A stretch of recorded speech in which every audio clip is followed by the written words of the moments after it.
दोन प्रकारचे विद्यार्थी लक्षात राहतात. त्यापैकी हा एक पहिल्या प्रकारचा विद्यार्थी जो सर्व अडचणी मात करून उत्तम कार्य करण्याचा प्रयत्न करणार आहे असे प्रमोद साठे. गेली 30 वर्ष मी त्यांना पाहतोय आणि मला असं कधी म्हणायला लागलं नाही मला तुझं नाव आठवत नाही म्हणून. म्हणजे त्यातच ह्यात सार्थक आलेलं आहे. बऱ्याच वेळा प्रश्न विचारला सोलापुरात काय आहे, तर त्याचं एक उत्तम उदाहरण आहे. सोलापुरात स्पेन आलं आहे. वा वा. तर त्या दृष्टीने आपण सगळ्यांनी ह्याकडे पाहिलं पाहिजे.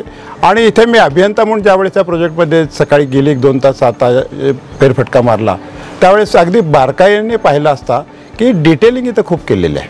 म्हणजे शेवटी माणसाचं जीवन जर कन्व्हिनियंट करायचं असेल तर डिटेलिंग आणि ही गोष्ट सगळ्यात महत्त्वाची आहे. आणि सर्व बाजूंनी विचार करून हा प्रोजेक्ट डिझाईन केलेला आहे. सोलापूर जरी आपल्याकडे हॉटेस्ट उन्हाळा असं आपलं सोलापूर शहराचं जरी वातावरण किंवा वर्णन असेल तरी प्रमोद साठेजींनी ह्या जागेत ज्या पद्धतीने झाडी लावलेली आहे, ज्याप्रमाणे लँडस्केपिंग केलेली आहे, ह्यातून एक मायक्रो एन्व्हायरमेंट तयार झालेलं आहे. आणि त्यांना सपोर्टिंग शेजारी सिद्धेश्वर वनविहार आहे.